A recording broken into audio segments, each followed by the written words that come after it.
Dari sekian banyaknya game Spider-Man yang pernah dirilis, ada satu game Spider-Man yang menurutku ini beda banget dari yang lainnya. Game ini berjudul Spider-Man Web of Shadow dan dirilis di tahun 2008. Dan jujur aja ya, aku tuh cukup kangen dengan game-game seperti ini ya kan. Meskipun ini game lama, tapi ketika dimainin tuh masih sangat satisfying banget. Nggak cuman punya style web slinging yang bagus ya kan dibandingkan mungkin game Spider-Man 3, game ini punya story yang menurutku cukup gelap dibandingkan berbagai game Spider-Man lainnya. Dimana ada yang namanya moral choice gitulah di game ini. Jadi kalau misalkan teman-teman itu bosan dengan berbagai game yang punya formula superhero yang biasa aja, menurutku ini adalah game Spider-Man yang wajib buat kalian mainin minimal sekali dan coba kalian tamatin.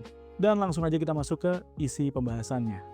Seperti pada game Spider-Man biasanya, jadi kita itu akan berperan sebagai Spider-Man di kota New York. Yang entah kenapa kota ini tuh tiba-tiba berubah jadi makin gelap karena banyak banget simbiot di sini. Ceritanya tuh dimulai dengan situasi yang cukup kacau secara total, di mana muncul yang namanya invasi dari simbiot besar-besaran yang dipimpin oleh Venom. Jadi pada saat itu, Manhattan tuh sudah benar-benar separuhnya dikuasai oleh makhluk tersebut dan menginfeksi manusia, bangunan, bahkan bisa mengubah seluruh kota. Jadi tempat yang begitu serem menurut aku sih. Kita sebagai Spider-Man di sini terpaksa ya untuk menggunakan Black Suit lagi sebenarnya buat melawan ancaman tersebut. Tapi kali ini pilihan kita itu akan menentukan semuanya. Karena yang bikin game ini super unik adalah dia tuh punya sistem moral choice yang jarang banget ada di game Spider-Man lain. So sepanjang cerita kita akan sering dihadapkan oleh pilihan Red Path ya sebagai seorang superhero ya kan sesuai dengan ajaran dari Uncle Ben atau Black Path. Kita di sini akan bersatu dengan kekuatan simbiot dan akan jadi lebih brutal ketika memainkannya.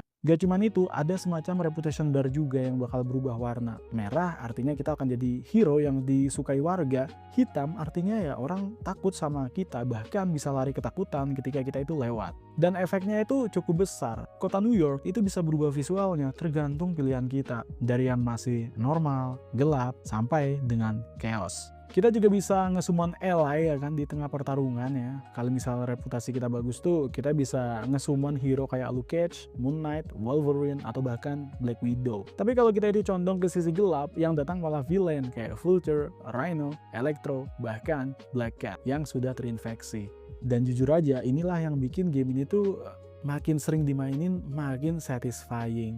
Karena nggak cuma punya cerita dan juga sistem moral code ya, jadi dia itu punya combat system yang bisa dibilang cukup revolusioner ya di zamannya. Game ini dikembangin sama Shaba Games, dan mereka bener-bener kayak seakan ya bikin pertarungan kita sebagai Spider-Man itu cukup seamless sebenarnya. Meskipun nggak realistis banget. Kita bisa mulai pukul musuh di tanah, bahkan lompat ke dinding, atau ngelakuin combo, dan web strike ke musuh ke udara tanpa loading dan juga cutscene. Kalau kita pakai Black Suit, kita bakal jadi lebih kuat, lebih brutal, damage-nya juga makin gede, tapi tentu ini lebih lambat dan juga kita jadi makin agresif. Kalau kita pakai Red Suit, ini lebih lincah, lebih kelihatan akrobatik, dan di sini kita bakal fokus ke speed plus web tricks-nya. Kita bisa switch shoot kapan aja, bahkan di tengah combo, dan ini bikin pertarungan tuh terasa lebih dinamis dan juga epic dibandingkan game Spider-Man 3. Maaf buat teman-teman yang lebih suka sama Spider-Man 3. Kalau kita ngomongin soal web slingingnya, jujur, aku lebih suka web slinging di game Web of Shadow ini dibandingkan Marvel Spider-Man. Intinya, game Spider-Man Web of Shadow ini adalah game yang berani jadi game yang berbeda ya. Kalau misalkan kalian itu suka game-game yang punya story yang cukup gritty dan gelap, terus punya mode dan pilihan impactful, serta ditambah dengan berbagai combat mekanisme yang cukup brutal, dan memperlihatkan karakter Spidey yang tidak digambarkan menjadi superhero yang sempurna, maka ini wajib banget buat kalian mainin.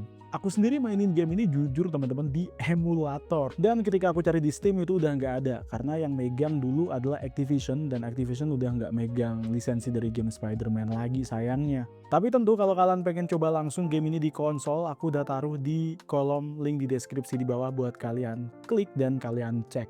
Karena ini bisa dimainin di emulator Dolphin sebenarnya.